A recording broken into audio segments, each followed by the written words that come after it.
coming out of the white gold or coming out, or maybe they're already down there. And then they look at you being baptized. Why are you doing that? Church, it's an incredible way to share publicly, I have trusted in Jesus.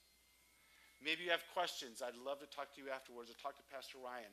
I don't understand what it's about. We'll explain from Scripture what it's about. Well, I don't like getting wet in front of people. Talk to the Lord about that way.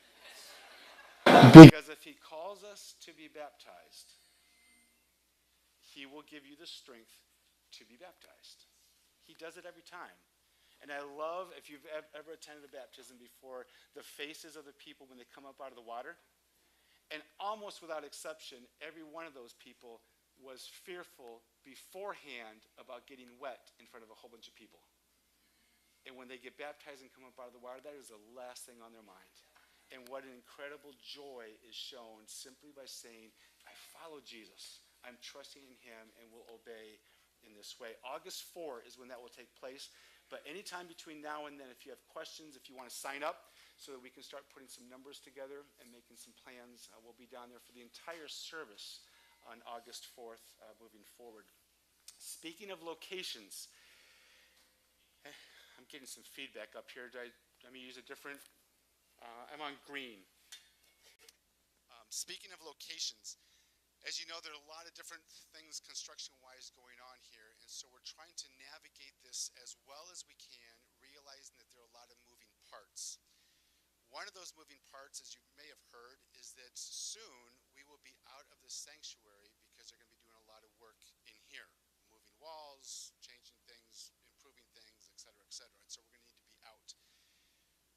Where we are going to be located is the Catholic Church, which is right down the street. They normally meet on Saturdays, which means that Sunday mornings at this time is wide open. What we don't know at this point is when we will be making that shift. At this point, all I can say, because it's all that I know, is that it will be soon. As in, check your email. As in, check the website. As in, talk to each other. If you hear news, once we find out the exact date, and by soon, it could be very soon. So, it's kind of like the return of Jesus. It could be soon. In fact, it is going to be soon. We just don't know when. The point is to be ready. First, for the return of Jesus. Second is to be ready to be watching your email, to listening as to where the location will be. That will allow us to continue with the different ministries, especially on Sunday mornings, give us additional space, additional parking. You may have seen the parking lot down there as well. So we're looking at finalizing those details and working through that as quickly as we can. All right, so check your email, check the website, be talking to one another over these next few days and weeks, and we'll be getting that word out just as quickly as we possibly can. If you are in kindergarten through 4th grade, you are welcome to stay here, or you are welcome to follow the Barnicks who are there in the back, and you guys are going to be headed out and down and around for Children's Church, and with some games and some stories specifically designed for you. So you are dismissed at this point if you would like to go, or you can stay here, completely up to you. The rest of us are going to be staying here, and we have a wonderful, wonderful guest with us this morning that many of us know well. Mary Purvis has been serving down in Guatemala for quite a long time. A number of us had the opportunity, the privilege of going down there last February and seeing firsthand what God is doing and being a part in a small way, but in a big way of encouraging Mary with all that is taking place there. So Mary, would you come share with us, give us updates on what God is doing down there in Guatemala, and we are rejoicing with you, we are praying for you, and glad that you are here this morning.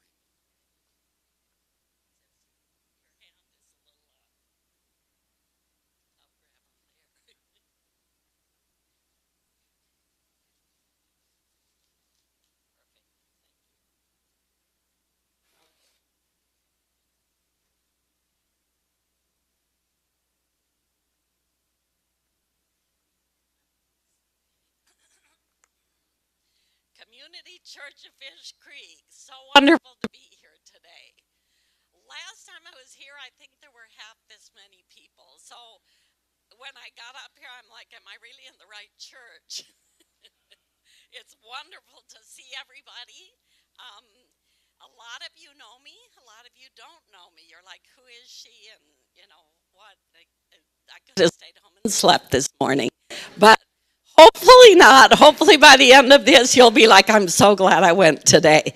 So I thank Pastor Daniel and Melissa and all of you for letting me come back again. I was here 2 years ago, and I wasn't sure if it would be too quick to come back 2 years later, but I'm so glad I'm here.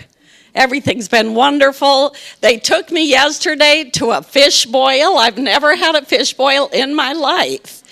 And I read years ago that at the end of our life, we're going to remember about 5 meals that we ate. Guess what's in those top 5? That was the best food I've ever eaten. I just came from Minnesota where my aunts cooked the best walleye in the world. And I'm sorry, don't tell them.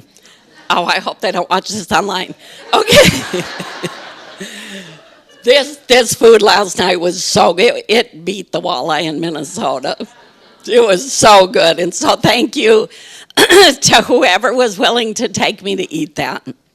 It's really good to be here.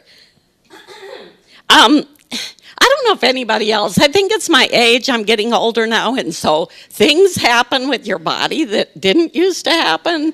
And I need about 5 hours before my throat really gets good in the morning, so just bear with me. I wasn't going to do this, but for those that don't know me, I'm going to give a 2-minute backstory so that you're not just completely lost with what I'm sharing. I was raised a missionary kid in Mexico. When I was 9 months old, my parents moved to Mexico to be full-time missionaries. We were down there for 13 years. So I grew up speaking Spanish, eating beans and rice, stepping over pigs to get into the outhouse. So then I went through about half a lifetime of being in the States, learning the American culture, which was new to me. Got married, had children, got divorced after 20 years. And after I got divorced, Satan had a little word for me. And he said, God can't use you anymore because you're divorced. And nobody wants to hear what a divorced woman has to say. I believed that for about a year, and then I realized that Satan's a liar, and God can use us no matter where we come from or what we've been through. God can still use us. And so time went on, and I guess it took God longer to prepare me to be a missionary than most people. I think most missionaries go when they're late 20s, early 30s on the mission. I was like 54. So it took God a while to get me ready. But he called me to serve him in Guatemala. And I moved down there in 2011. And I've been down there 13 years now. Praise the Lord. And I'm going to keep grabbing my water from time to time. So 13 years in Guatemala. Is anybody here 13 years old? Come on. Anybody? 14? Okay, you were a year old when I moved to Guatemala. So, and Daniel said I had to speak in Spanish. The whole service is in Spanish today, so I hope y'all aren't bored. Tal vez hay alguien aquí, aparte del pastor Daniel, que sabe español, levante la mano. Muy bien, vamos a tener un culto en español hoy. Okay, I'm done showing off. Oh, goodness. Well, okay, Pastor Daniel, I think I'm going to switch to English. I hope that's okay. Okay, so I've been in Guatemala 13 years, and there's so much to tell. It's really hard to even tell you 2 years worth of stuff in a short amount of time. So I have to really pick and choose what I share with you. And if anything doesn't make sense at the end, raise your hand and ask me to explain it, because I might not realize that I'm not explaining it well. We can put up the first picture. I've got it. assistant back there putting up my pictures. I started a feeding program after I had been in Guatemala for a year. I found out that there were a lot of children that don't have, yeah, that picture won't make sense yet. So I'll get to it. There's a lot of children that their parents or father or mother are in prison, or they have passed away, or they're an orphan, or just so many things. And so I started a feeding program, but not just with the children, also the elderly. You can barely get a job when you're young and in good health. The elderly cannot get a job. And so then here's a family that can barely feed their kids, and then they got grandma and grandpa living with them. So we started the feeding program with we call them grandparents, with grandparents and with children. This year, we have 70 grandparents and 80 children. 150 eat at the feeding program every Monday through Friday, a hot meal at noon. But then this year, at the beginning of the year, several little things kind of came together in my brain. And you know, I've learned that when an idea is really good, it came from God, because I don't come up with really good ideas. I'm happy just watching Netflix and, you know, sleeping late on Saturday. But when an idea is really good, I'm like, that had to have come from God, because I couldn't have thought of it. But here's what happened. 3 things came together. There was a girl in the feeding program that usually age out when they're 10. Dulce was about 12, and she was still in the feeding program because she was from such a poor family.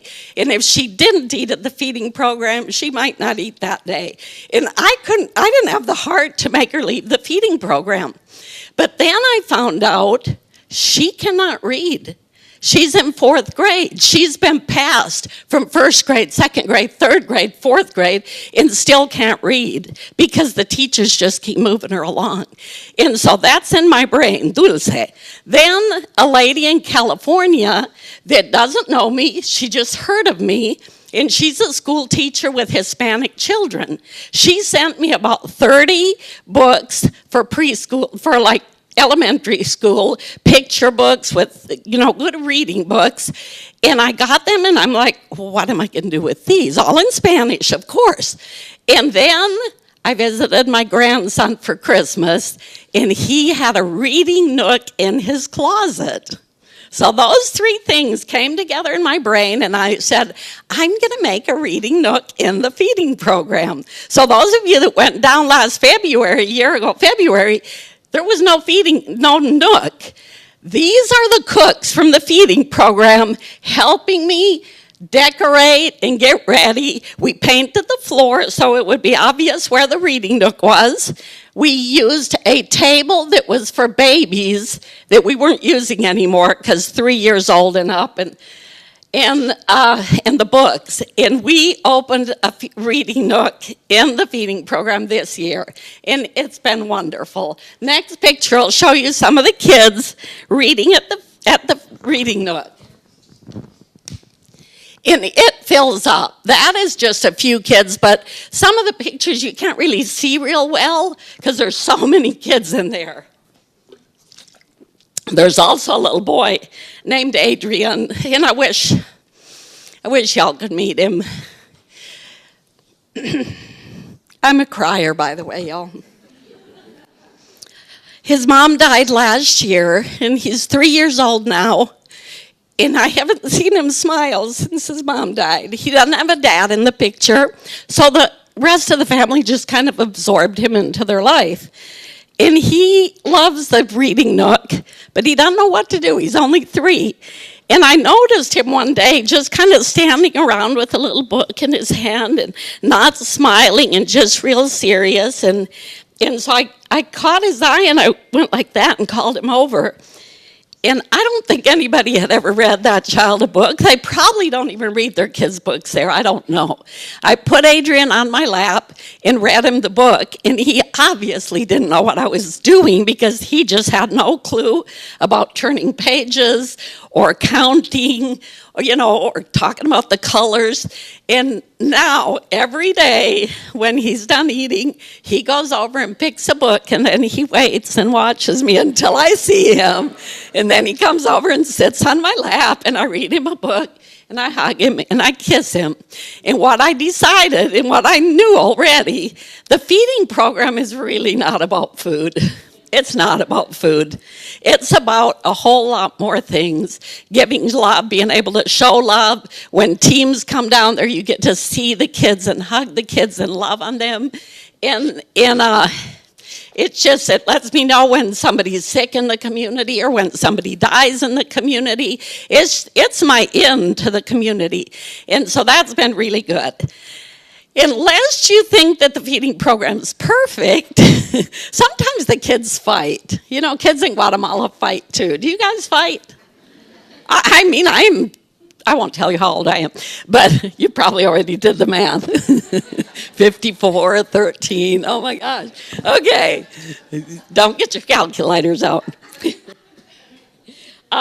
They pick on each other, they tattle on each other. They might, if it's chicken day, they'll steal someone's chicken or whatever, And so things happen, and God just helps us, learn how to deal with them. So one day, this little girl comes up to me all pouty. She's 6 years old, and she says, "Nana Maria, Alex said I was poor." And all of a sudden, this idea came to me, and I said, "Well, you know what? Alex is poor too." And she was like, so happy that Alex was poor too.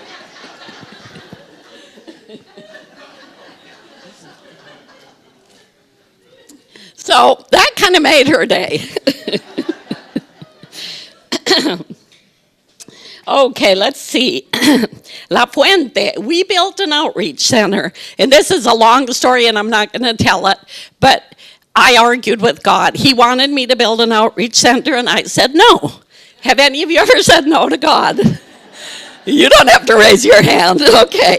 But I told God no, and literally would not build the outreach center. I argued with him for 6 months, maybe, until he finally got his idea through to me, and I agreed to build an outreach center. And it is humongous. It is gigantic. And I felt like Noah building the ark. It's like, why am I doing this? People think I'm crazy. But we managed to build this amazing outreach center. And you can show the second picture too. This is the front and this is the back. This is where teams stay. This is where the team that went down last year, that's where they stayed, but we weren't quite done building the building. But on May 5th, I picked Cinco de Mayo so that I could remember it. We inaugurated the building, and now it's in full swing, full use. And it houses teams. We have youth group there. We have kids activities there. We have the grandparents parties there because we do things for the grandparents. Sometimes we just have them come play bingo, or we have just on September 15th, we have a fiesta with them. It's Independence Day, and they just come and we eat tamales and we dance and we have marimba music, and they just have a wonderful time. And so we built the outreach center, but as I was looking at your construction out here, I have no clue how you guys are paying for that, but I want to tell you one quick story about the faithfulness of God, because all of this was built by donations from different people that know me and the work that's going on down there. Because when I was arguing with God, I said to him, I don't have the money to build a big outreach center. And he said, that's not your problem. I'll worry about that. And each step was a step of faith, things that I would have never imagined. But and I would go forward, and then I'd just be surprised that God came through, But we needed to put that, I don't know if you can go back to the previous picture. Behind that, there's a big dome roof on a huge commons room. And we needed to put that roof in. And I met with the what do you call the guy that oversees? The overseer of the project. Yeah, there you go. Noah. No, I met with the man, and he had a little trifold from the company that could put the roof on. written on there in quetzales, which is the money in Guatemala, it said 180,000 quetzales to put that roof on. And I grabbed my phone and I did the math, and that was $25,000. And I'm sitting there, and he's talking to me and telling me what it's going to cost to put this roof on. And inside, I'm just screaming, no, that's a lot of money. We can't do this. But God kept reminding me little things that he came through. He came through. And every time, the money was there when I needed it. And so when the project manager, overseer, got done talking, I was sitting there, and I had been real quiet the whole time. And I just looked up at him and I said, yeah, go ahead and order that. And inside, I was saying something else. I was like, no. But I said, my words came out. I think God did it, because I wouldn't have said that. And I'm like, yes, go ahead and order it. And he kind of looked at me, because he knew there wasn't money in the bank. And he said, you realize that we have to put 50% down when we order the roof? And I'm like, yeah, go ahead. And I went home, and I was so mad at myself. I'm like, you are insane. And about 3 days later, unexpectedly, somebody that I know but not real well, now I do, but back then I didn't, she wrote me on Messenger. Not even a phone call. She writes me on Messenger, and she says, I want to donate $25,000. Where should I send it?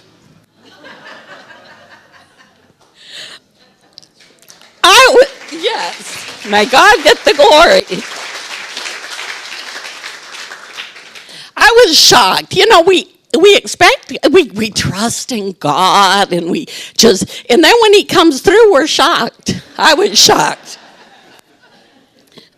But as you're working on this project, God will provide in ways that you don't expect. So hang in there and keep going, and God will provide each step of the way. Something that this church, this December, for the first time, we gave out the Christmas Ziploc blessings at the Outreach Center. Worked wonderful compared to other places we've had to do it. How many of you are involved with that project of Christmas Ziploc blessings? It's similar to Franklin Graham's shoebox ministry, but it's gallon-sized Ziploc bags. And this church sends 100 every year. This year they're going to send more by faith. Remember that miracle I just told you all about? Okay. No. Y'all send what you send, and God knows who they're for. But they send us Christmas Ziploc blessings. We start working at it like in August, and then end of September they have to ship it so that I get it in a month. So by the end of October I should have it. Then in November we start sorting and getting ready. I have different people all over the United States that do this. The first one we did was 100 Christmas Ziploc blessings for the kids in the feeding program. That was 9 years ago. The project has grown from 100 to this year we gave over 1,600 Christmas Ziploc blessings. Oh, next picture, I forgot. There they are in line to get their presents. And they start asking me, like in September, do I get a present this year? Because most of them won't get a present. Santa Claus doesn't fly that far, for those of you that need to know that. But they don't normally, most of them will not get a Christmas present.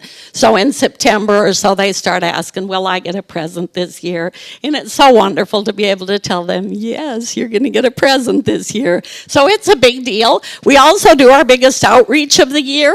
We have a reenactment of the birth of Christ. We have some of the kids in the feeding program. Our youth group are our actors in the play, and we put on that. And we have a local man, Guatemalan, that preaches.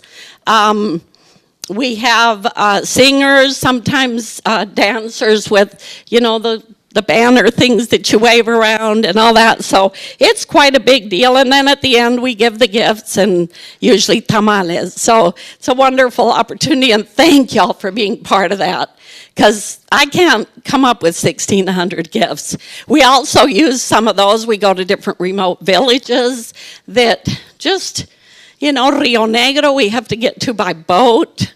Chitucan, we go standing up in the back of a pickup, that kind of stuff. So it's a real big deal down there, and I appreciate y'all being involved in that.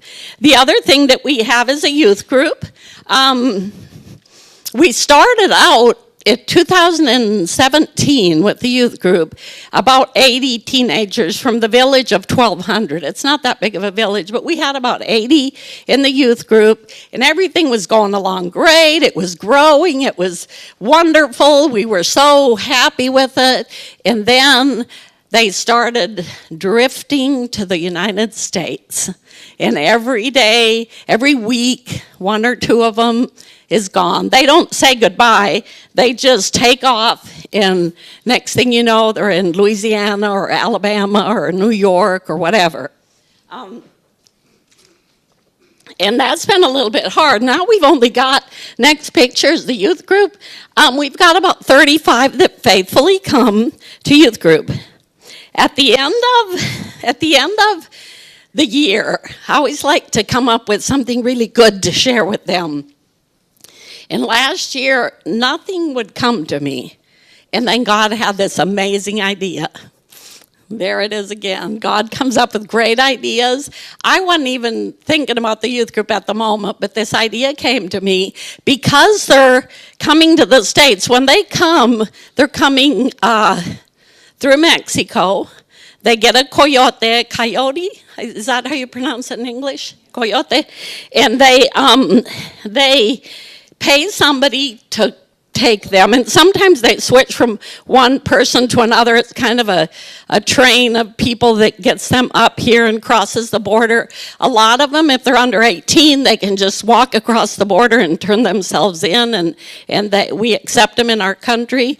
So there's times we don't and times we do. It's complicated at the border. You've seen that on the news. But I had this idea from God of what to share with the young people at the end of the year last year in December. And so we're meeting, and we were all sitting kind of in a square circle thing. And I asked them, I said, how many of you know somebody from Pacush, the village we're in? How many do you know somebody from Pacush that's in the United States? And they all raised their hand. Everybody knows somebody. That's many people. Because it's a small town. We all know each other. And I said, how did they get there? And I acted like I didn't know. So they start telling me, oh, they get a coyote, and then they travel, and they go through Mexico.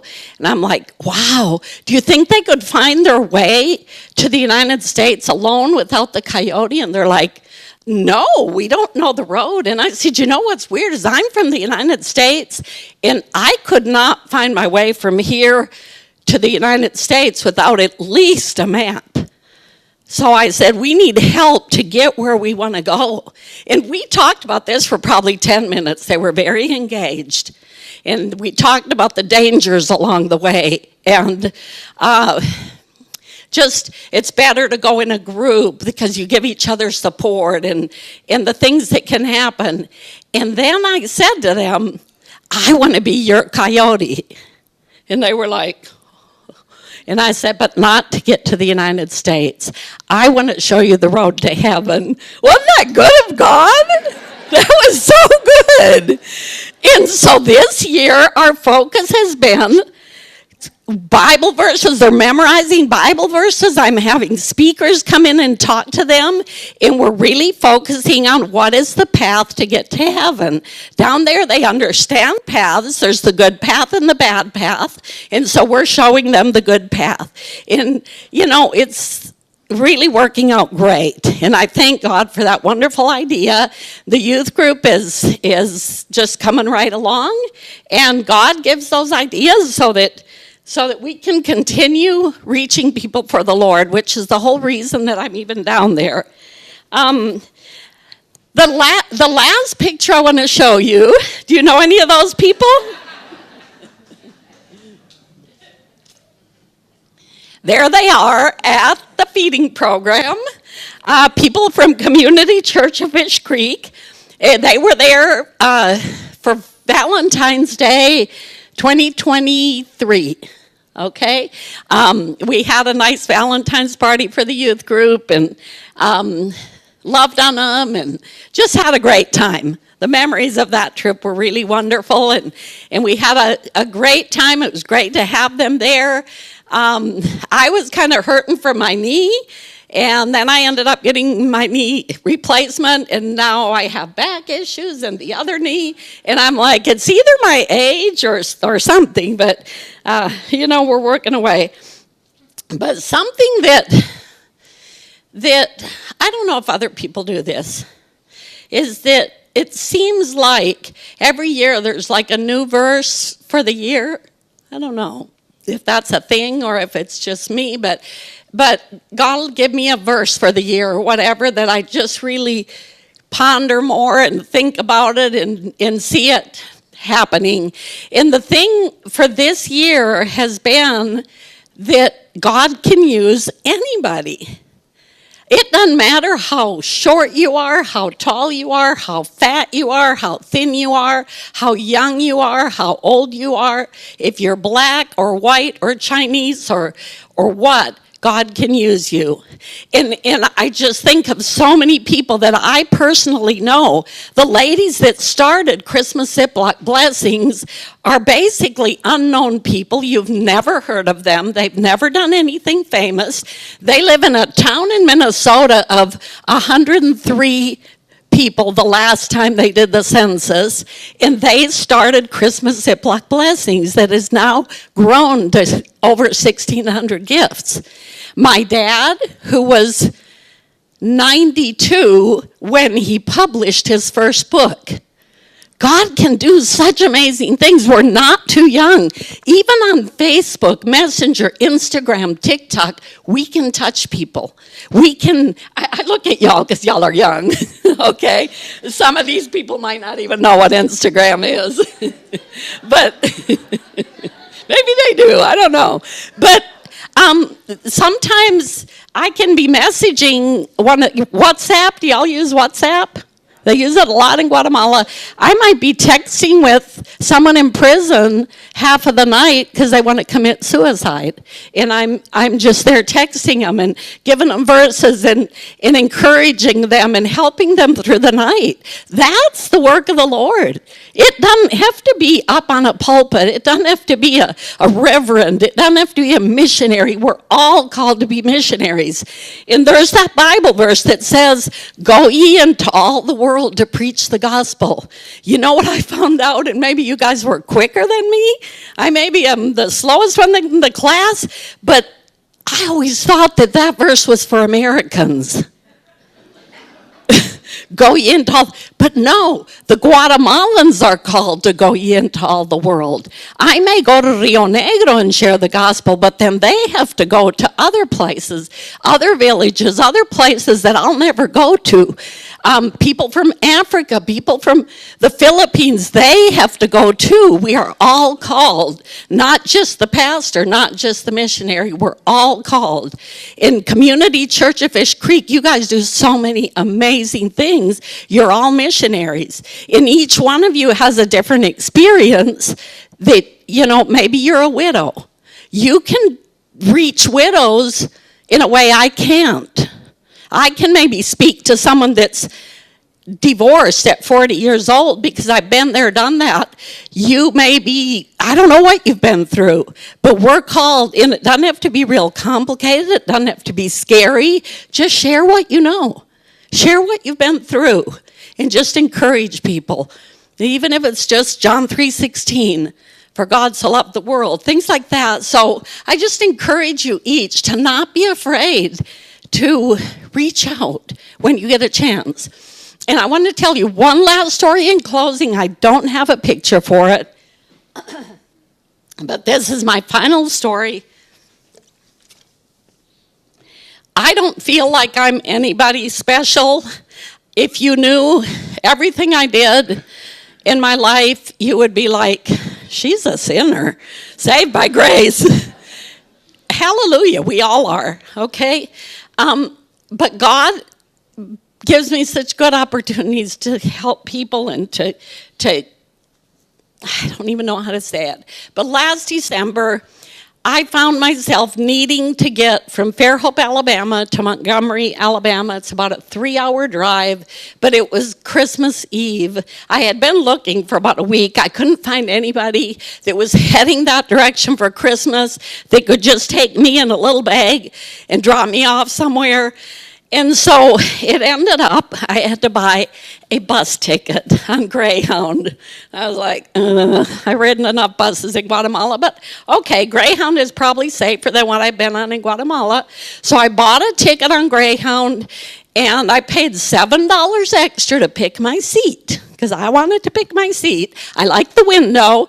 And so I got the window, 3rd row up, the window, and I could just sit there and just look out the window, and it was going to be just fine, 3 hours, no big deal. So I get there, I get to the bus, time to get on the bus, and I go down the aisle, and there's a young girl sitting in my seat. She looked maybe late teens, 19, 20, something like that. She was kind of curled up in a ball. I thought maybe she was cold. And so I said to her, she looked Hispanic, but sometimes they don't like you to talk to them in Spanish. If they've been in the States a while, they want to be spoken to in English. So I said to her in English, you're in my seat. And she's like, you know, and so I got out my ticket, and I'm like, see, I'm in seat 3, whatever it was, B. And she got her little ticket out, and I said, you're in this seat, I'm in this seat. And I still didn't speak Spanish to her, because I really didn't want to make a friend on the bus. You know, I didn't. This is just the gospel truth. So she got up. I sat down by the window where I wanted to be, where I paid the $7 to be there. And she sat down beside me, and she curled back up, and I'm looking out the window, wanted nothing to do with her. And I'm just looking. Y'all remember that old song from the 70s? This bus is awful cold. We've gone so many miles. God, please help me go to sleep and forget him for a while. Y'all remember that song? So I'm like singing that in my mind, and I'm taking videos. You know, maybe I'll do a TikTok. I don't know. I wasn't singing out loud. I was singing in my head. So I was having a great time on the bus. And so all of a sudden, about 30 minutes into the trip, I happened to notice she wiped a tear, and I looked over at her, and she was quietly crying. And I said, ¿Hablas español? Do you speak Spanish? She's like, yes, I do. So I started talking to her in Spanish, and I said, are you okay? And she didn't open up right away. But as the bus went down the road, she started opening up to me. And she said, My dad died not too long ago, and my mother has no way to support herself. And so we made the decision that I would come to America and go to Atlanta with people that we know, and I'm going to work and send money back to my mother, and we're going to save, and hopefully we can make it that way. But she said I had problems along the trip. We were almost to the border, in the car that I was in with 3 other people. There were 4 of them making the trip, plus the driver. We got kidnapped by the Zetas. And the Zetas don't play around. If you follow the news, if you know anything about it, they're narco traffickers that prey on the people that are coming to the United States. They know they don't have any money, but they kidnap them and they extortion them to get money out of them.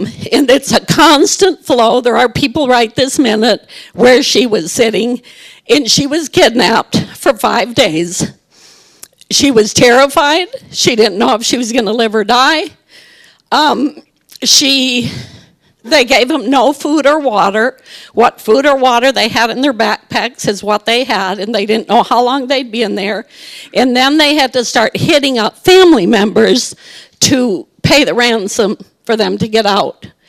And her mother had no money. She didn't even tell her mother that she was kidnapped. She contacted the people in Atlanta in hope that they would pay her ransom so she could get out. She didn't know if they would or not.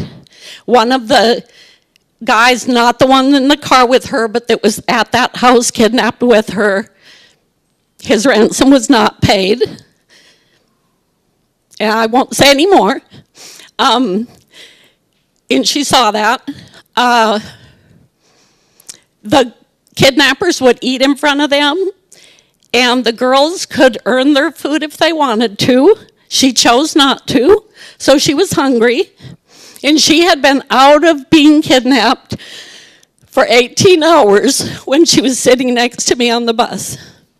They had let her go because the people in Atlanta paid her ransom, and she crossed the border thinking, she said the whole time she's walking toward the border, toward the bridge, she could just feel the bullet was coming, but it didn't because she had paid her ransom. So she crossed the border, got on a bus, and wherever, got to Mobile, Alabama, where I came and sat next to her. And she was sobbing as she's telling me this story, and I just hugged her, a mama hug. Her mama was a long ways away, and she just cried and cried and cried in my arms. So this girl that, and I just love her so much. That's why I cry, for thinking about what she went through. But there I was, just hugging her and encouraging her, and she's weeping on my shoulder. And I gave her $100, and she cried more, and she said, I have not even $1 on me. I still haven't eaten. And so, you know, God can put us in situations on purpose. We maybe didn't expect it. I wasn't looking for it. I didn't even want it. But God puts us right there where he needs it. And it's not just me. It's every one of you. God will put you in situations at school, at the locker, at the water fountain, at work, at the grocery store. You just never know where God's going to put somebody in your path. And you know, this whole thing with Raidali is her name. We're still in contact. She writes to me several times a week and just calls me her angel, but I'm not her angel. God is the one that was looking out for her. And I just encourage you, I want to read in Colossians 3, 23 and 24. It says, whatever you do, do your work heartily as for the Lord rather than for men, knowing that from the Lord you will receive the reward of the inheritance. It is the Lord Christ whom you serve.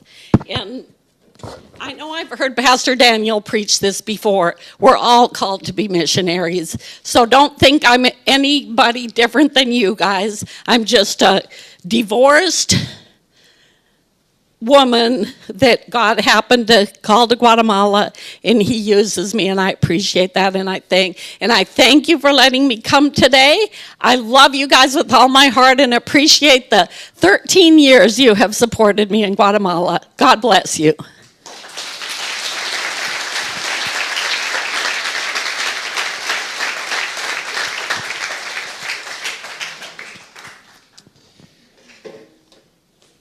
And if this is your first time hearing Mary, now you know why we love Mary Purvis. Didn't you say last time I need to be a little more enthusiastic? Keep working on it. You'll get there.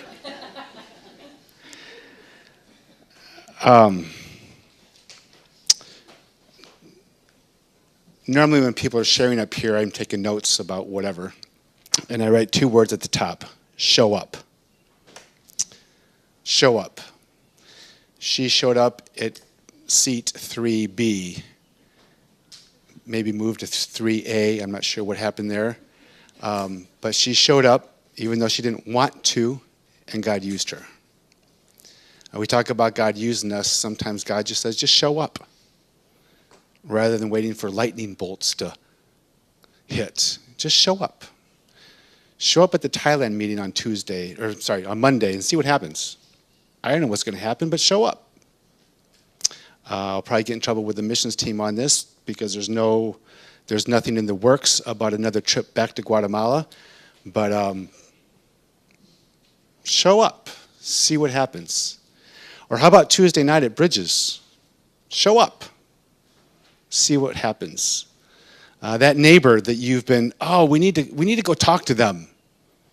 7 years later, we need to go talk to them. Just show up. And let God use you. Watch what God has for you in that. Sometimes that happens individually, one-on-one. Sometimes that happens corporately as a church. You don't need to be an official member to show up, but membership does allow different privileges and different abilities to be a part in different ways here. Teaching is one of those. Leading ministries is another one. Voting is another one. Mark and Debbie, I think, are here somewhere, though I don't see you. Could you come on up for a moment, please? Mark and Debbie have gone through the process of wanting to be official members here at Community Church. And this doesn't mean that God loves them any more than somebody who is not a member, not at all. But just simply that they have taken the step of saying that they want to publicly identify with what God is doing here at Community Church. And they just show up. And how God not only will use them, but is already using the two of you in so many different ways. And so we've met with them as an elder team. We grilled them a little bit. I had a lot of questions, and actually they had a lot of questions too, and talking back and forth and just going through that process. And we're excited about that and officially welcoming them as members. But it's just part of showing up and watching how God uses you. Anything you want to say to your church family? Just a little bit. Thank you, Pastor Daniel, for such a warm introduction. Before I say anything, I just want to say, Mary, you are such a blessing. Oh my gosh, you are just absolutely wonderful. But Mark and I are just so excited to be a part of this congregation, this wonderful congregation.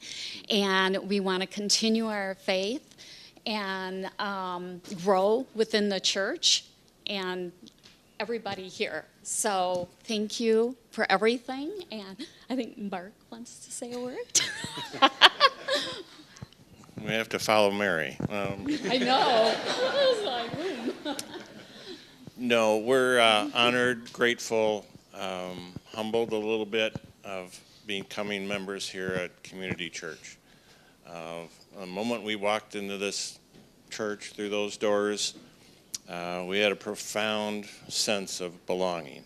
And we want to thank each and every one of you for just the warm welcome and the kindness that you've shown us. We are so appreciative of the leadership that Pastor Daniel and Pastor Ryan have for us, and we're eager to learn more and grow our faith with them. And above all else, we thank our God for leading us to here and for the opportunity to deepen our relationship with Him. So with all that being said, we know we're in the right place. we're home now. We're definitely home. We're glad that you're here. Thank you.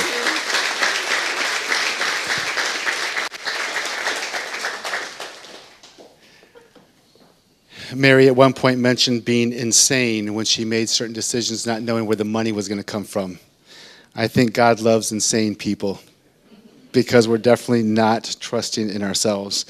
Ziplocs are coming up again, and that's 105 or 205 or 405. We'll see what God does with all of that.